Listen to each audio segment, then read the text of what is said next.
Predictions on the future of the DNS. So we already discussed different kind of restrictions and security measures from the political, strategical, and different kind of ways coming towards DNS. So is there a future for DNS? Is it changing? Where it will lead us? We'll clear up today. So first I want to introduce on our stage Christopher Mondini. Hello, our moderator for this discussion. Thank you. And I would like to invite on the stage also Patrik Fältström from NETNOD, Tomas from our .LT registry, Vagelis Segredagis from Greek registry, and our friend Rishi Arhup from Central NIC registry. Welcome. Thank you. Very gentleman. No, I'll sit here. Hi, welcome. Thank you, panelists. Manelists. It's great to see you. It's great to see everybody, and I'm so delighted and grateful to the .LV registry and to Baltic Domain Days for inviting me to participate. I was saying to a colleague during the break that one of the things I really like the most about working in this field is that there's always so much more to learn. And I'm learning at every event, and I'm learning from every one of you, and I'm sure we'll learn something during the actual panel when we get the discussion started. I'm Chris Mondini. I'm based in Brussels, working for ICANN. We are very proud and happy to be celebrating our 25th anniversary, and with a number of technical partners, including people on the stage, we administer globally the DNS, and we also support a community, which includes all of you, that help develop policies and evolve the DNS, because there are innovations and evolutions, which again we'll hear about in the panel. We have a diverse group of experts. We have Rishi from Central NIC Registry, part of Team Internet, Patrik Fältström, who's been on a number of panels and is going to be giving a closing speech that I'm looking forward to seeing. Tomas from DOMREG.LT, grateful for you to be here, and Vagelis, of course, from .gr in Greece. My first question is, how many of you will be attending the ICANN 78 public meeting in October in Hamburg, Germany? So that's my plug for the meeting. If you haven't registered, the schedule is online. Please do join us. It's October 21st through 26th in nearby Hamburg. And a lot of the discussions that I've heard today will continue in forums there, even including the days before the meeting and after. So there are a lot of interesting topics I hope that people will join us to explore. Now, I think we have the most interesting topic of this whole event, because we get to talk about the future, which means we don't really have to be experts and know facts. We can just think about dreams and what we can see going forward. And so we tried to think of a way to have a framework for this discussion, and we thought we would talk about the future of the DNS from a technological standpoint, from a business standpoint, and then finally the geopolitics, the geopolitical standpoint. And to make it not too hard, we decided we would talk about 10 years into the future. So, of course, we're welcome to talk about more, but let's think about a 10-year evolution. And, of course, think of your questions, please, because we'd like to make it as interactive as we can. We'll have time for questions. Starting with the technological developments. So my first question, really, it's not even a question. I'm going to throw out some buzzwords. These are technologies we're hearing a lot about that are emerging, that are present. AI and machine learning, crypto and blockchain, immersive virtual reality, the Internet of Things itself. You know, we have tens of billions of devices. I'm sure it will go to a trillion devices. And I guess, you know, broadly speaking, when you think about the DNS, how will these technologies either affect the DNS and how it's used? How will the DNS support or interact with them? But 10 years from now, what do you see technologically for the DNS? And I'd like to start with you, please, Vagelis. Is it on? Okay. This is, a very interesting time for DNS. DNS, as you know, is a very mature and very stable technology. It's used now for almost 40 years.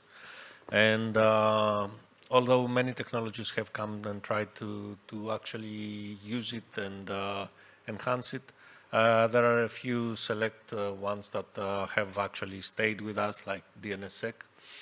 I'm kind of a skeptic about all this interaction with different technologies that I hear about. But it is a fact that especially AI is something that is advancing in a very speedy, way, and I'm pretty sure that although the DNS will remain as resilient and as infrastructure as always, there will be changes that are waiting to be seen.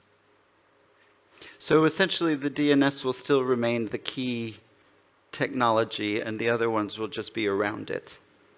To my knowledge, that present there is no alternative to DNS. It might become less visible because years ago it was like on the front line with domain name sales that were like millions per domain name and stuff like that. It's not the role that it has today, but it still keeps a very active role, and I think it will continue, although maybe in infrastructure level, in a lower level. Okay. Any other thoughts on the technological impacts or developments? Please, Rishi. Thank you, Chris. Patrik, happy birthday. And thanks again to everyone at Baltic Domain Days. It's a very good question. As my co-panelist has just mentioned, DNS has been around for a very long time. It's unlikely to change, although in the layers on top of it, there's likely to be, as you say, Chris, many forms of innovation. But I don't see the underlying technology changing dramatically. We have a domain space now with over 357 million domains. We have a new GTLD program launching into a new round in a couple of years. The underlying technology, we've spoken about DNS, there was a lot of conversation yesterday around BGP as well. This is what it needs to be to serve the domain industry. Yes, of course, there will be innovation, and there will be an opportunity for those new technologies to take hold. But in light of the current challenges with accessibility and navigation, they will have their time, but they will coexist with the domain space, in my opinion.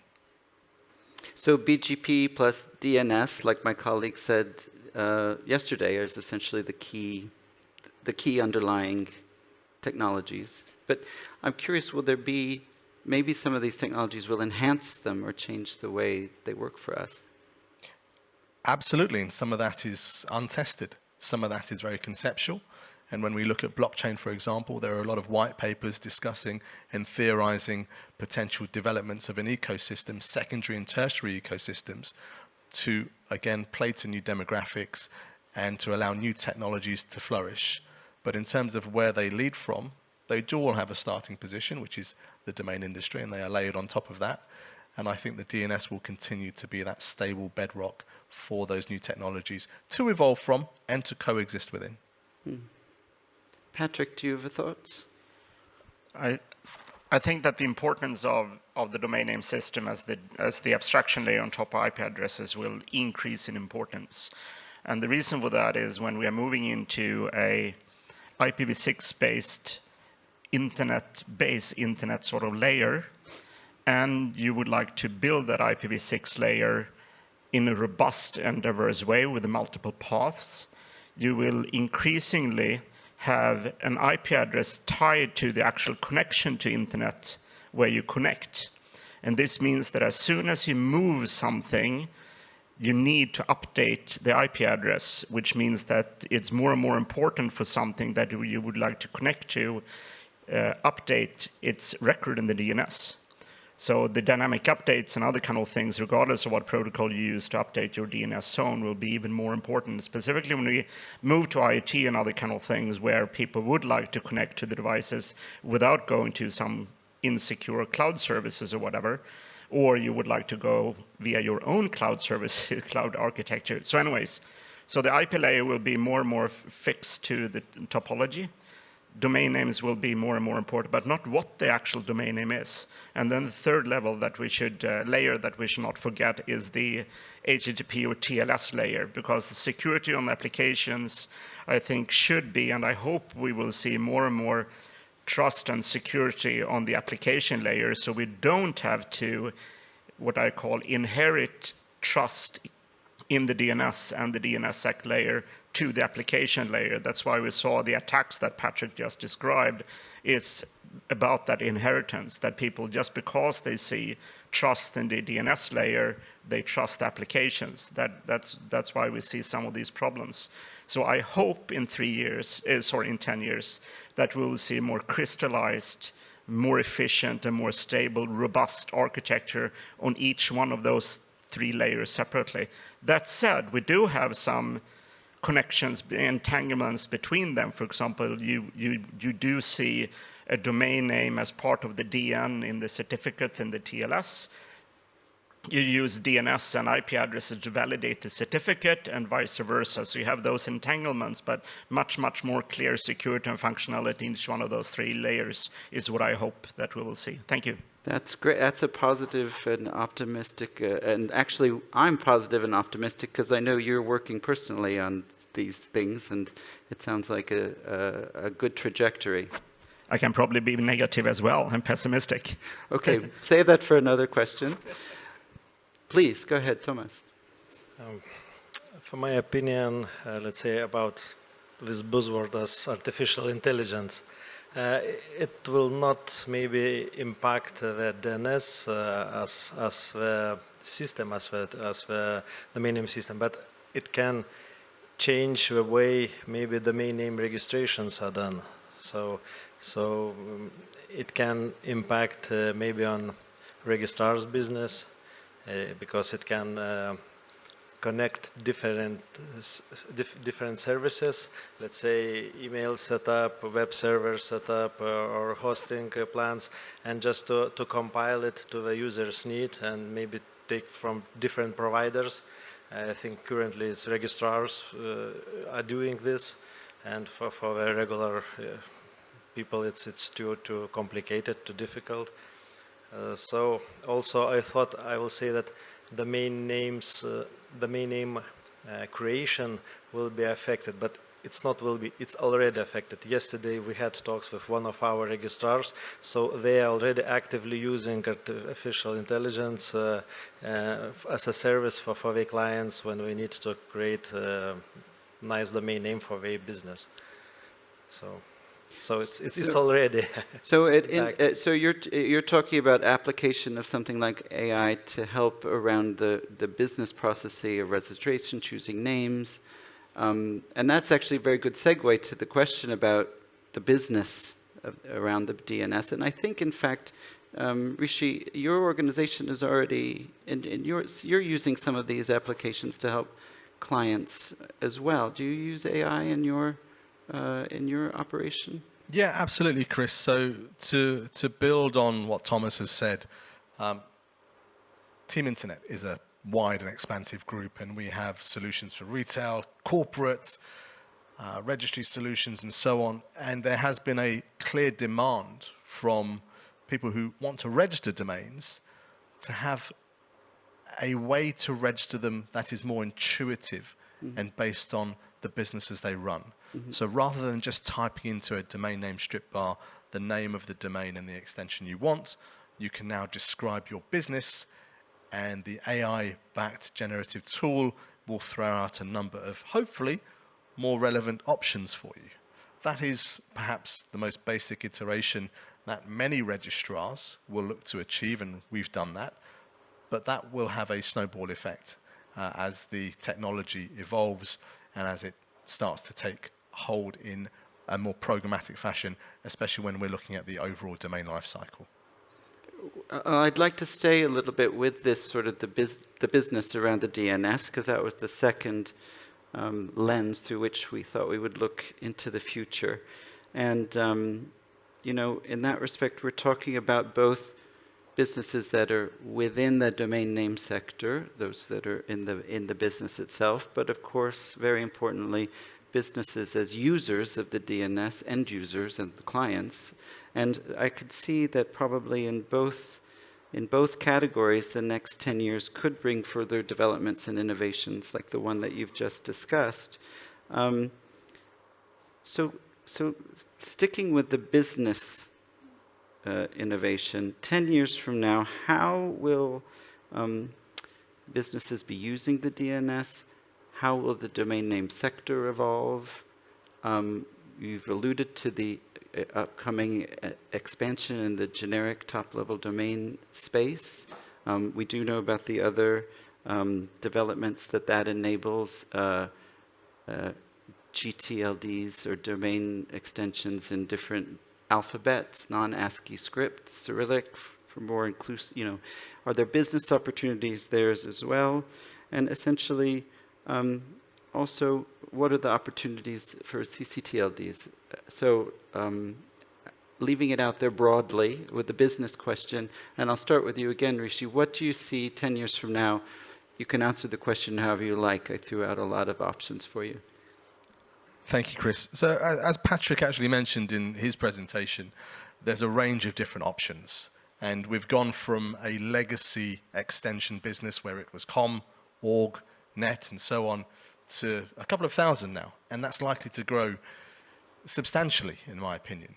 What we saw from the first round of new GTLDs, where I was expecting a few hundred, and there were considerably more, was quite an eye-opener. Now, with a greater understanding of the domain space, with venture capitalist money, with more entrepreneurial views on what to register and where, and of course, we must remember the global perspective. This is empowering different regions globally to achieve their own version of what a good space looks like from a domain perspective. There's a lot more to come.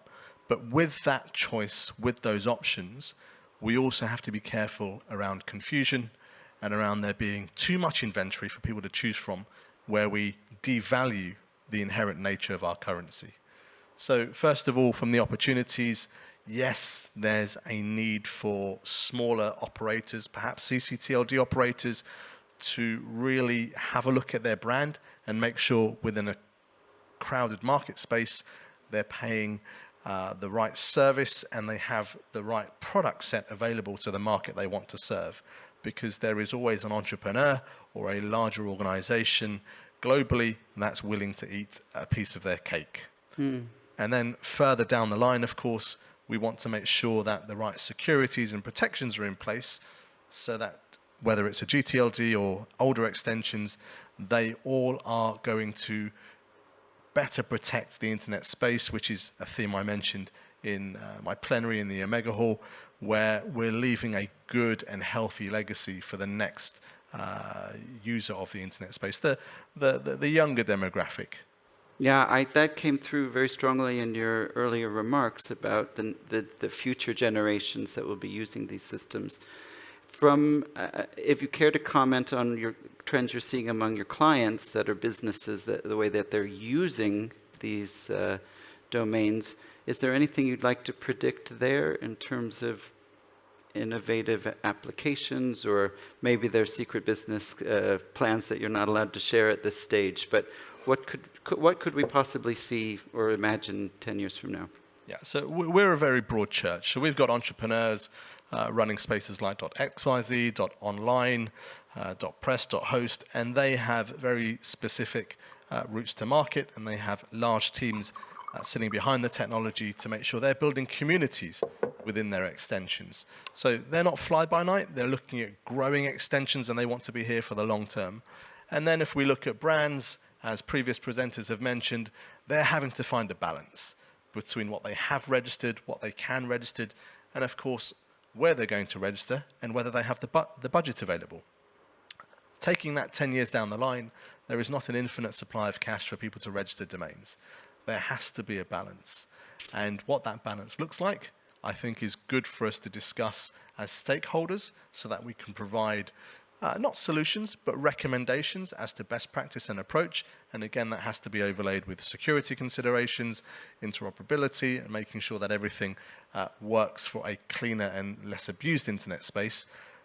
In 10 years' time, I'd hope that will coexist alongside the newer technologies we've mentioned, but there will for sure, Chris, be more domain names in the root zone with a very clear geographic separation between who's using what for what purpose, and I would expect there to be IDNs used in some parts of the world as well, playing to those local markets and those different languages and dialects.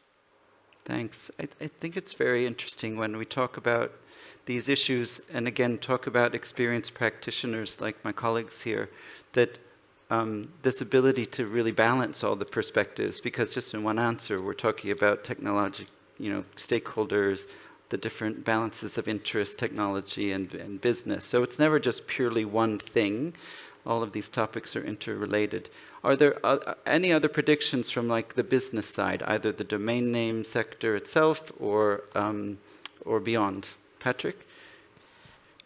I think from a pure functional and business standpoint, I think we will see an increased use, or I hope I will see an increased use of this, specifically the CERT.LVs.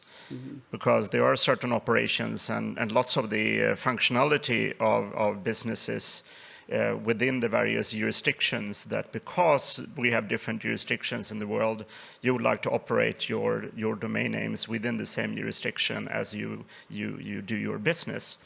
Just because you will always, as I said earlier, require domain names, one could of course say, well, if you have one domain name, then you can have a gazillions of subdomains, which means that you don't have to register so many domain names.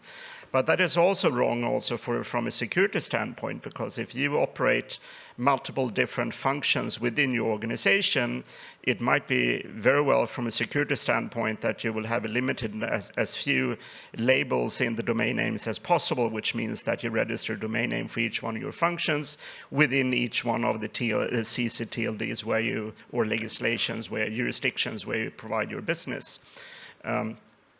So that's sort of one reason why I hope that we will see more registrations.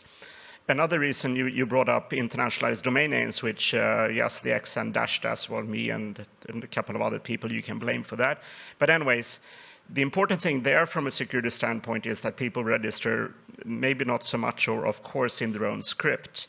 The more important thing, or most important thing, is that when you register a domain name, you have the same directionality of the actual label that you might want that you use in the TLD.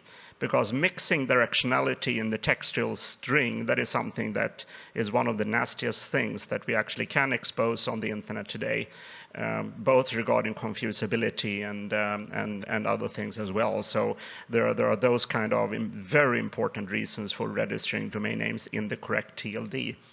The last thing regarding artificial intelligence and blockchain and whatnot, we should not forget how important these tools, because I see AI as a tool, is also for domain name operation itself. For example, if we look at bad registrations, or when you have attacks on your registry or your registrar and whatnot, it's very, very hard to analyze your log files and those kind of simple things without using artificial intelligence today, because you need to hard code your alarms and whatever you are looking for to see when you have something that is not normal. But with things like artificial intelligence, you can just send all your logs through a system and just say, let me know if there's something not normal that is happening. Regarding blockchain, one of the more important things is that you can have a write-only log file, which means that you have proof of what actually happened, regardless of whether it's good thing or bad things, and that might be very important to use in the terms of disputes. And I know you yourself have been working a lot with dispute resolution processes on an international level, specifically cross-country issues. So don't forget sort of the indirect use of these tools when thinking about them. Thank you. Yeah, I think it's important to look at all of the as you say, indirect uses and all of the processes that keep all of the registries or businesses or entities working, and see where you can use technology to enhance that. And I wanted to just react to what you were saying about CCTLDs.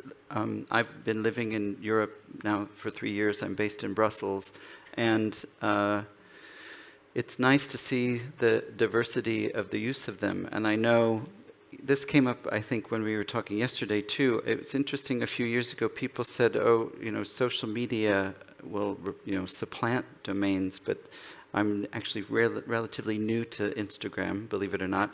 And it's always interesting to me that all these Instagram posts they say, see our, go to our website, essentially, in the bio, link in bio, they always say. But on the CCTLDs, I do gain an extra sort of assurance that, oh, I'm clicking on something that's about Latvia. Oh, it's a .lv, so I know it's about Latvia. And then finally, I just have to say, also because I'm having such a wonderful time and so delighted to be here, much of what I see in the world is from a taxi window from the airport to a city center. And when I see .lv on all the posters and the billboards, I think, wow, this is so cool, this sort of sense of pride and identity. And as you said, for global organizations that might want to be present in all these markets and find a way to gain that trust and pride and work through systems, that there might be some innovations that help them to do that. So, yeah, I'm very enthusiastic about your observations. Rishi, did you want to chime in again? Yeah, Chris, just an observation on something that Patrik mentioned around IDNs. A lot of that progress over the next 10 years will also be affected by the universal acceptance of different scripts, and making sure that on the application layer there are large software providers who instigate a trickle-down effect, making sure that in browsers and different applications, different domains in different characters are accepted, because the progress that we want to achieve, and universal acceptance is a specific program, as we know, within the ICANN ecosystem, the progress that we want to achieve will only work if there is buy-in and, to a certain extent, a top-down push through those software vendors. Yeah, this is a big area in which many colleagues and many people across the community are working. And some of the earlier studies about even the market opportunities for internationalized domain names in these diverse scripts are pretty impressive. But sometimes in working in ICANN, you feel like, oh, go tell the world about this whole thing. And I remember I joined ICANN around the time you were getting into this business, when the last expansion of GTLDs, and literally it was, the assignment was go tell the whole world about GTLDs and this program of expansion. And I myself didn't even know what we were talking about. And so universal acceptance, as you say, is a term we use so that all the different domains in whatever alphabet are treated equally in software, in applications, that people that have a personal email address in the Devanagari script, which you might have if you live in India, and about 250 million people, I think, get them for free. And will they work in these applications? Still, as hard as the work is, and even given some of what Patrik explained about the potential directionality confusion, which is, again, a very fascinating topic because alphabets go in multiple directions. The potential benefit for inclusion, for expansion, for bridging digital divides and gaps it's the inspiring vision. Speaking of 10 years from now, is what makes all that very hard work very worthwhile. Tomas, did you want to comment on the future of business in this space? My comment would be that while people are interacting with internet, with computers, not only computers talking with computers, so domain name system will be up and running, and people like to be distinctive, and they like brands, names. They like to be distinctive from others. So I think the labeling the words they're using, it's I think most popular way to be distinctive. Many people in Lithuania are paying big money just for having car plates with his own special name or numbers, lucky numbers. So I think the domain name system in business will survive. In 10 years, it will be still live, up and running, and I want to second Patrik's opinion that CCTLDs should stay quite strong because of a local internet community, because of the same jurisdiction where they operated, and because it makes a feeling of of trust, because you can always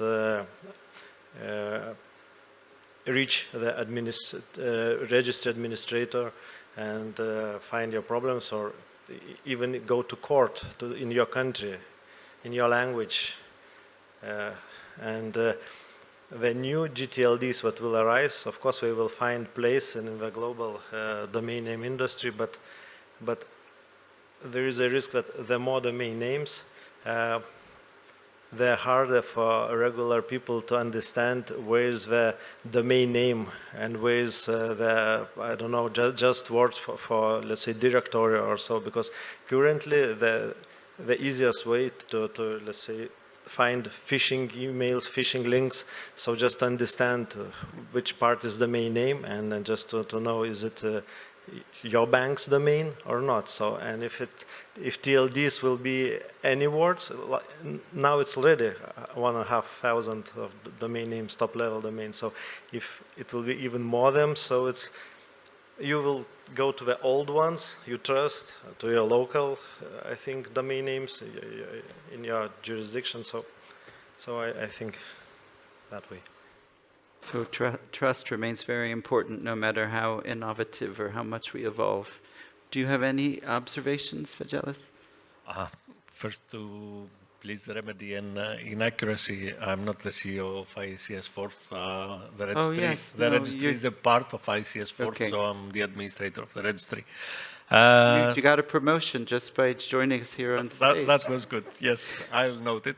And you see, from what we heard, there are different use cases for domain names now. The CCTLDs are a part of the branding of a country, of a person.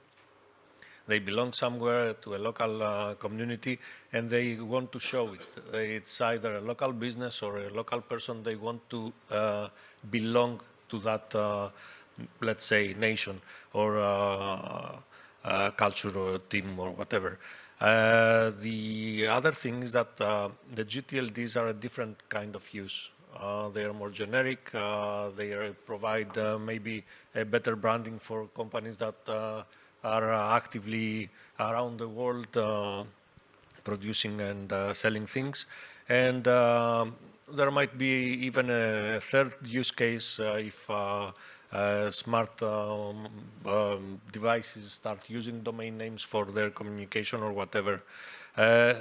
These cases complement each other. They don't actually work against one another, and that's the use case. That's why the GTLDs increased the number of domain names that were registered, and I'm pretty sure that Rishi has a case when he says that we might go well beyond the 500 million domain names in the next years. They are needed, and they get the use that they have to, and each user has the ability to decide what is that use that they want them for. Yeah, it's maybe it becomes less and less hard to tell the whole world about domain names, yeah, and that the diversity and the innovation, as long as we can maintain this sense of trust, identity, and use case, maybe benefits all of the parties in the ecosystem. That's true, and I have been involved very much in the international characters in the zone file and in the domain names, and it's always nice to have an option, even if for some countries it's not very crucial to have such characters. It is very fine and very nice to have an option and to be able to express yourself in the language that you wish to do that. That's a very good point. Thanks for that. Okay, so we're going to turn to topic of geopolitics. So this is about a little bit predicting about what will happen in the world. Look, we're living in a very turbulent age. We've heard from dear colleagues about facing war, operating DNS in a time of actual war. We know also it's a time of things like trade sanctions, technological decoupling from big economies that don't trust each other. We have a lot of activism at places like the United Nations, where some of the member states they feel that the governance model of some of the technical functions of the internet belong more under the purview of organizations like the UN or governments. And even if you look where I'm living in Brussels, there's a wave of regulatory assertion, activism, and we had several panels about how this ecosystem operators are going to react to that. So, these to me all fit under the banner of geopolitics. And, sometimes there are very dramatic talks about things like fragmentation or the global interoperable internet is imperiled. And given that it is the DNS that's making it global and interoperable and expanding, do you see any of these trends? How will the DNS survive the next 10 years given these trends? And I'm going to start with you, Patrik, if you're willing. You have to let me know if you'll be pessimistic or optimistic, or maybe you give me both. A little bit pessimistic. But on the other hand, I think maybe more towards the realistic part. First of all, I completely agree with the difference between CERT.LVs and the trust you can get by the local presence, and the new GTLDs where you can have innovation. And I think that's really important mix.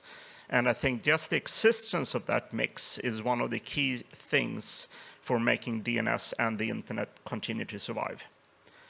I think, unfortunately, we do have a reality where the legislation is different in different jurisdictions, and the collision of the view of the jurisdictions have been an issue in the world for the last, as long as we have had different jurisdictions, which is basically forever, and that will not go away. I think that's a reality that we have to live with, regardless of how naive we are, we who believe in the internet and free flow of information.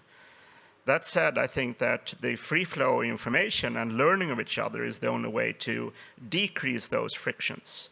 To be able to move information is one of the best ways of actually limit the risk for war, and that we just heard about.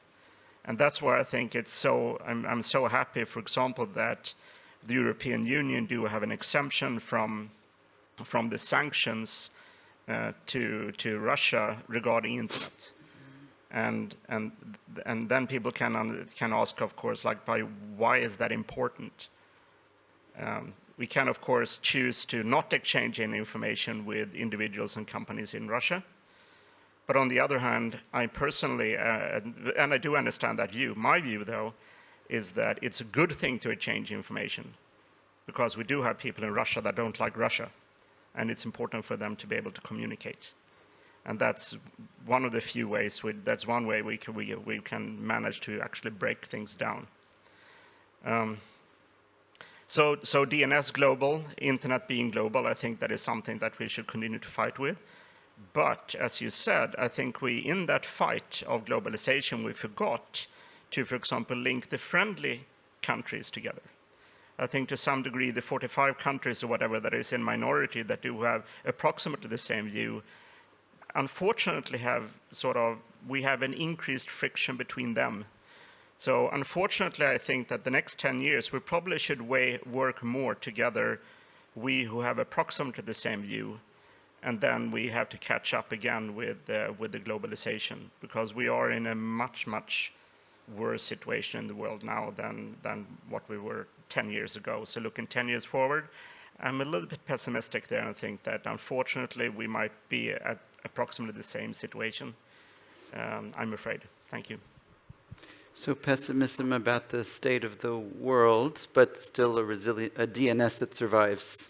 Yeah, because I think move information, because of that, the existence of the internet and the ability to have the applications, which requires the DNS and requires BGP, I think that's the only way of moving forward in the world. And if it is the case that we don't trust that, then I'm really pessimistic, and it will just be even to be incredibly boring, or not fun. Who else? Tomas, you've thought about this, I know.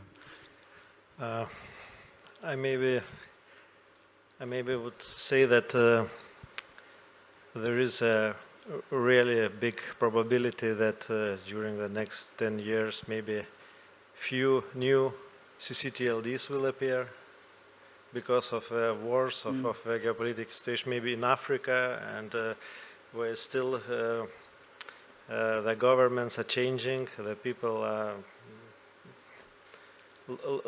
looking for the, how to say, for their place, for their countries, and maybe even could be that some of them will disappear. So, but that's the reality. Let's hope no, but sometimes it happens that it's like former Yugoslavia was .iu, and I still think .su domain Soviet Union still is in the root zone. Yes. Yes. For many years, and no such country, but still we have it. It's it's a little bit shame on us, I think. Anybody else? So even today we have countries who are behind firewalls, and they have claimed from time to time that they are ready to pull the plug.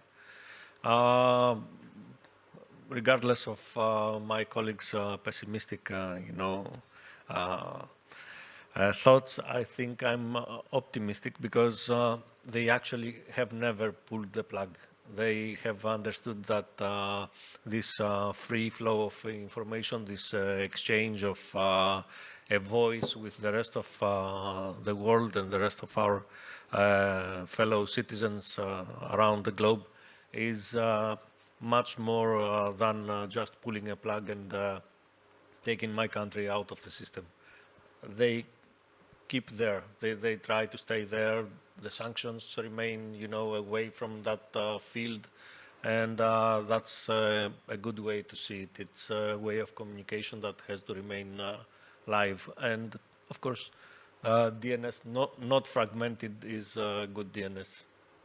Good. I like the optimism. And my experience in my role with ICANN, now 11 years actually with ICANN, I made a lot of travels and spoke with a lot of officials in a lot of countries, and there are different categories. There are some, I would say, political leaders that just don't understand, and they pound the desk. This was actually true. A head of state in a South American country, which I never identified, said, who runs the internet? Get me the internet on the phone. I want to talk to these people. Like, how did this internet get into my country?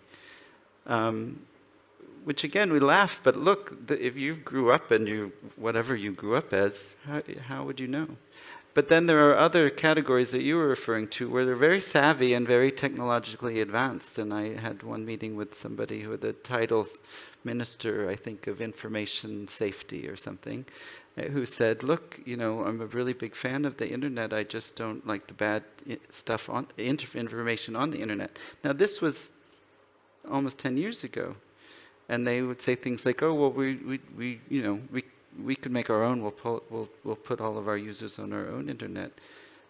And now, of course, we hear we don't like things on the internet in every capital of the world, and so it becomes sometimes it becomes a very, very fraught debate. But the point that you made is, and the thing that's also very gratifying to me, sitting in the ICANN community, is all of these countries, really almost every single one, is sitting in the governmental advisory committee, and they're actually at the table. So even some of the biggest critics, and even the ones that maybe have threatened, even some that are advocating at the United Nations for a different governance model are still participating in this governance model. So it's a very, I think, important time to be aware and help the policymakers understand both the technology and how the internet works, and importantly, where they're already in a governance model where they may be able to achieve their aims by being active in those models. Anyway, that's my little speech. But Rishi, what do you think about geopolitics? Policy development is a hugely complex area. We heard from a policy expert in an earlier session who said we all need a starting point, and from that we can have discussion. The ICANN ecosystem moves in a way that is very respectful to the multi-stakeholder model and allowing those ideas to be considered before policies are implemented and then moved out into that ecosystem. In terms of what's happening from a more regional perspective, forums such as Centre provide a good space for the exchange of policy, legal, and other economic discussions, so that collaboration is front of mind and development is respectful of that multi-stakeholder, multi-opinion view. So I think having a starting point is important, and at least with those discussions underway, what the internet space will look like in terms of governance and policy and regulation is for us to build in those forums and to carry forward in actual policy guidelines for the future.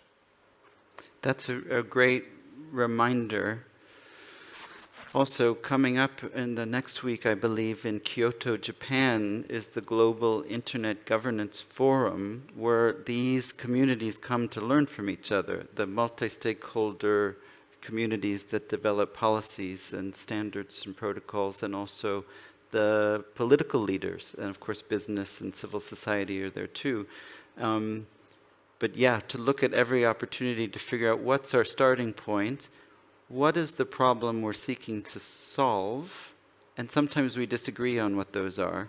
But I think many times the way you phrase it, the correct starting point is a great way to formulate these conversations and to raise awareness of some of the risks, including the geopolitical risks. More comments, more predictions? I'm looking, we have a few minutes, and I don't know if we have some questions on our platform Menti or from the audience, but we're delighted to field some. Yes, we do have a question from our online audience. It goes like this: what role DNS will have in the Web 4.0 and next generation internet? Web 4.0 and next generation internet. More buzzwords, and we might explain what they refer to, but do you want to take a crack, Patrik? To be honest, I must say I'm too old and too much a diner, so I have no idea what those passwords were. So I've heard Web 4.0 used in reference to crypto, public ledger, decentralized. Cool. Is that right? Okay, regardless, DNS, and as we've heard through all these sessions, to be able to build a global internet, we ultimately need the routing system BGP4 and the DNS protocol. We also need domain names as the identifiers, and we overload a little bit the term DNS and domain names. It's the protocol, it's the actual domain names themselves, and various other kind of things.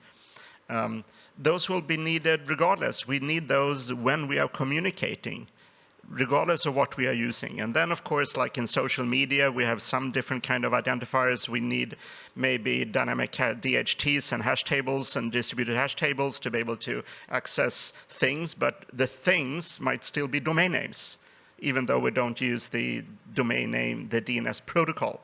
We might also use the DNS protocol to access other kind of things than just sort of the business side of domain names. So no, the DNS has existed for so long time, it will absolutely survive Web 6.5 as well. Yeah. I love it. Well, so I've heard a lot when we talked about to summarize a little bit, I heard technological advances may enhance some aspects, even things we don't see, to improve security and trust, or certainly the way people interact or use the services of people in the ecosystem. We talked about business innovations and whether we see some, we're interested to see the diversity of expanding TLDs and internationalized domain names with a lot of interesting use cases ahead. I think that geopolitics, we agreed it's a troubling time, and even the next 10 years will be troubling. Patrik said at one point, it could get really boring, which almost, I think, maybe I would take really boring compared to some of the alternatives that we might have. But I heard sort of the diversity of, the diversity of the ecosystem is part of its resilience and its strength, just as DNS, which has now been around 40 years, connecting 4.5 billion people, tens of billions of devices. Everyone agrees it will be here 10 years from now, even with more people and more devices.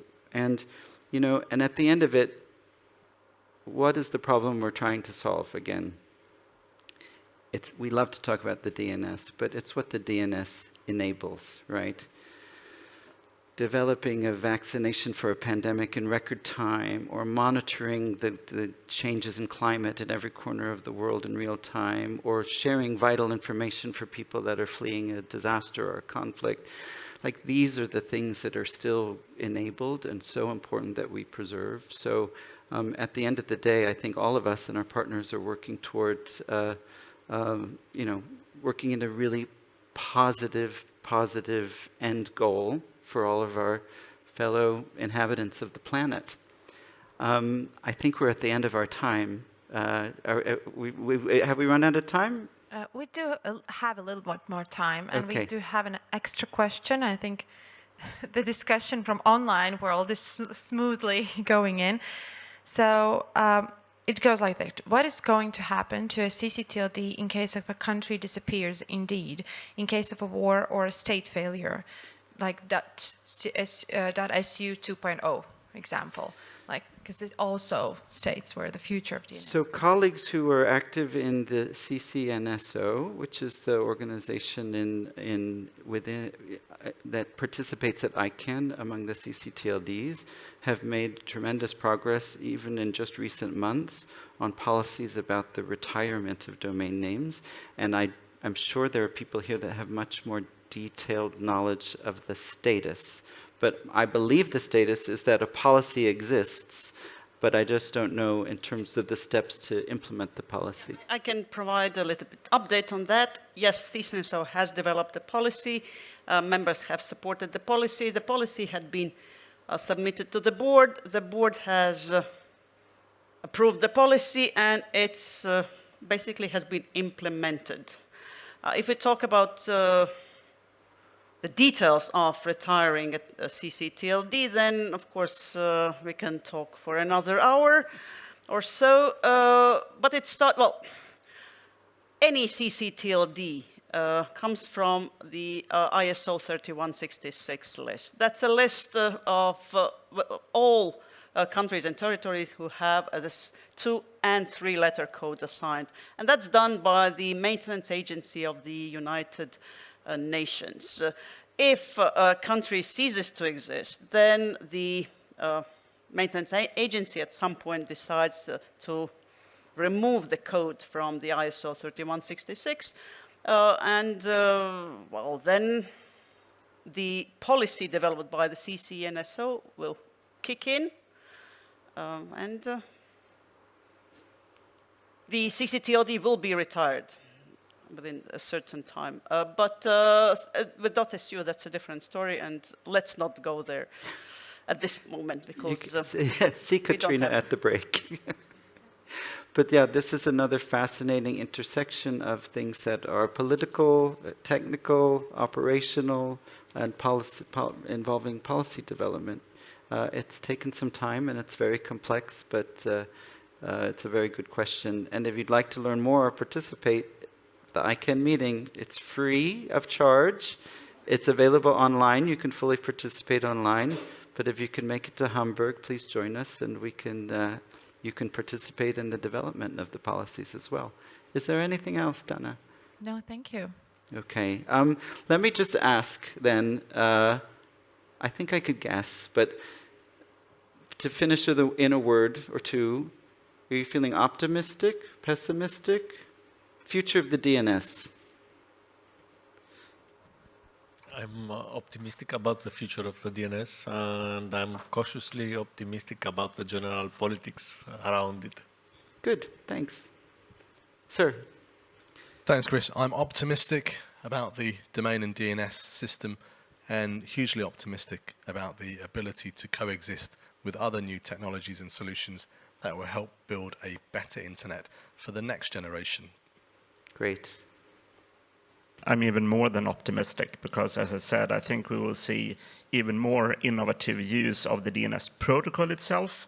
And then when the new DTLD run and stuff, we will see much more innovation, both on the CERT.LV side regarding trust and work together with the CERTs and local community, and the new DTLD's innovation. So you will see sort of the different branches, we will see enormous amount of innovation and good future trust. Thank you. Great.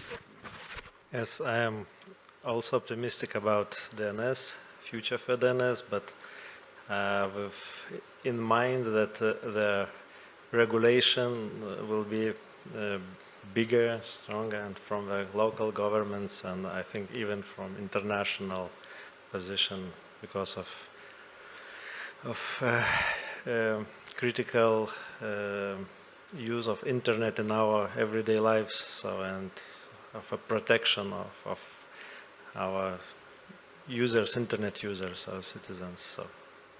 Good. Well, everybody is cautiously optimistic to optimistic, and I love to end on a high note. So please thank our panelists, and thanks for joining us.